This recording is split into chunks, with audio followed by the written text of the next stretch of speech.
Hey friends, Sam Haymart for Test Driven TV. I'm out here on a very windy day, so forgive if the camera's jiggling a little bit.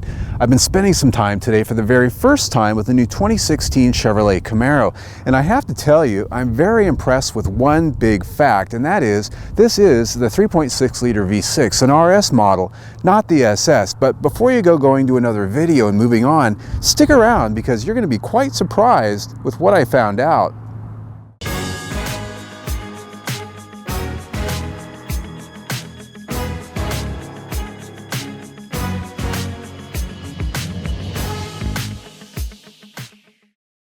The 2016 Chevrolet Camaro arrives this year all new from the ground up, though it remarkably comes across nearly identical in styling and character to last year's model. Make no mistake though, this new Camaro's been to the gym and is now more fit than both of its competitors Mustang and Challenger. It comes a bit smaller this year with a wheelbase of 110 inches, shorter by just 2, just like its length, now 188 inches. It's an inch lower to the ground and an inch narrower too. Most important, this one you see here weighs almost 300 pounds lighter than last year's comparable model. Our tester here is a red hot, that's the color, I'm not editorializing, a red hot 2LT with the optional 3.6 liter V6 and the RS package. That gives it these larger 20-inch alloy wheels with run-flat tires, and the package also upgrades you to the HID headlights and has unique front grills. At the back, the RS gets a rear deck spoiler and LED tail lamps too. Our tester also had the dual-mode exhaust system, which has some healthy-looking exhaust tips and a sound that we'll get to here in a couple of minutes. Altogether, it really comes together very easy on the eyes, to say the least. The interior of the 2LT is on the higher side of the trim grades with heated and ventilated leather seats up front, both power operated.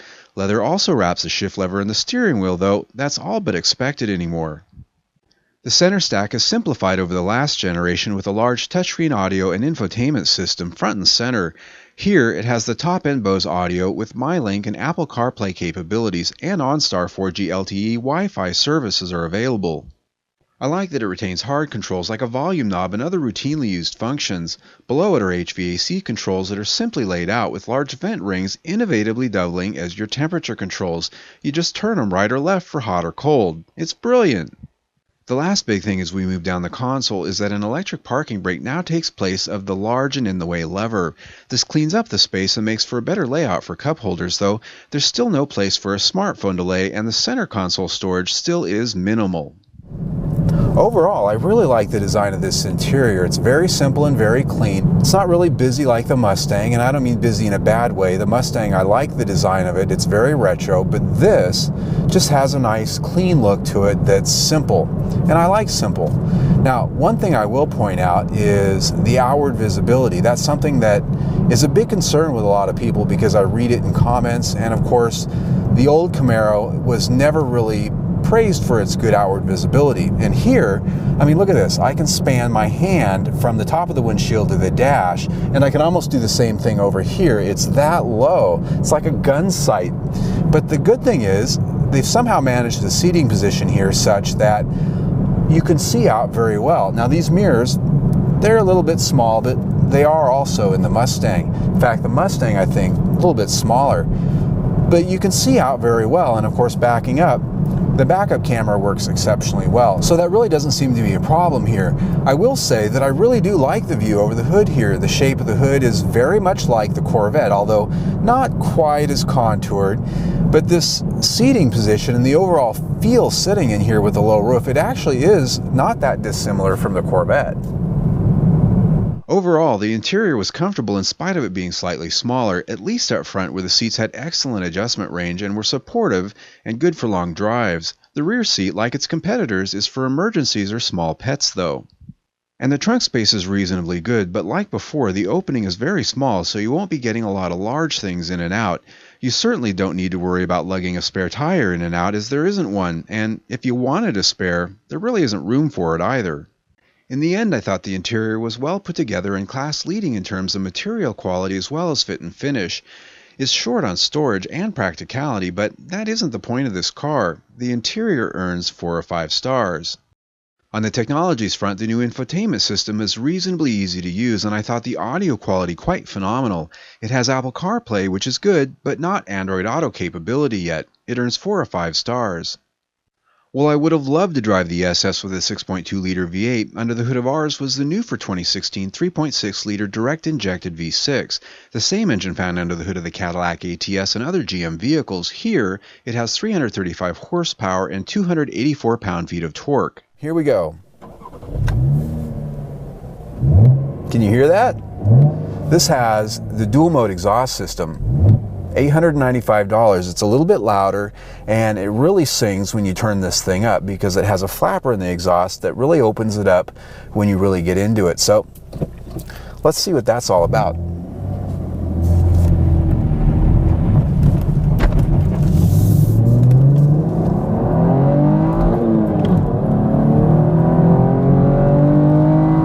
Woo, that's 7,000 RPM, baby. That is quite some sound. And it just loves it. It loves this stuff, man. How many V6s out there can you say just love to be throttled like this? Not very many, and especially not the Mustang, not the Challenger. Those V6s are rental car grade. Rental car grade. This isn't. And the power this thing has, not a lot of torque, you got to really wind it, but you love to because it sounds so good doing it. And this exhaust, woo! This exhaust system has such a nice growl from back there. You got to try it. As to acceleration, I didn't get to do instrumented tests, but Chevrolet says 5.1 seconds to 60 miles an hour, which is backed up by many other media outlets and my seat of the pants. It's not as fast as the V8, obviously, but most won't be all that disappointed with its fun factor. Fuel economy for the V6 and the manual transmission is rated by the EPA at 18 mpg city, 27 mpg highway, and 21 mpg combined. I easily achieved 22 mpg in my daily drive cycle of city and highway. This is of course before the video shoot where, as you can imagine, it plummeted like a rock. Nonetheless, this is a 5-star powertrain in my eyes and my ears. What's really nice about this chassis is how nimble it feels. I mean, it feels considerably lighter, tighter, and more flingable than the last generation Camaro. And when you compare it to the Mustang and the Challenger, both of which feel like big, heavy muscle cars, this is decidedly different.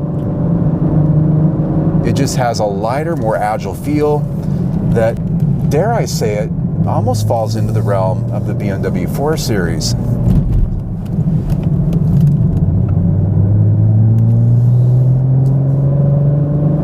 It really likes just to be laid into a corner here, and it just has a level of refinement and tightness that the Mustang and the Challenger don't. And they both handle very well, but when you're in them, you know you're driving big, heavy tanks.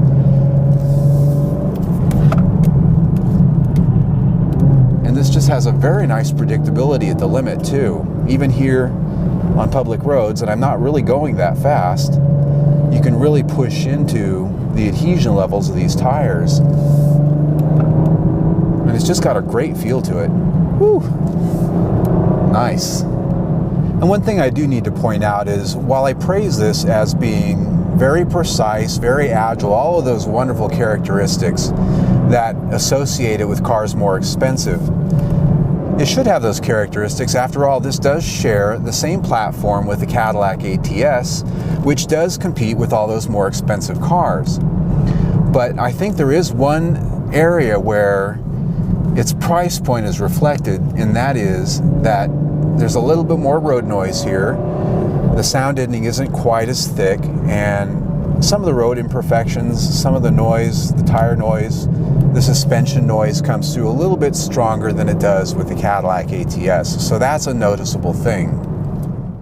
Most of the handling goodness I'm going on about is really attributable to its lighter and trimmer chassis, but its hardware, like a dual ball joint front suspension, variable ratio steering, and a multi-link independent rear suspension, all do their part.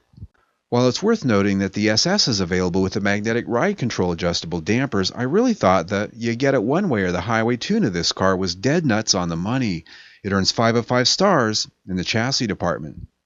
When it comes to overall quality, I have to say I'm impressed. Being a longtime Ford guy at heart, I looked hard for things to pick on here, but honestly, I really just couldn't find much.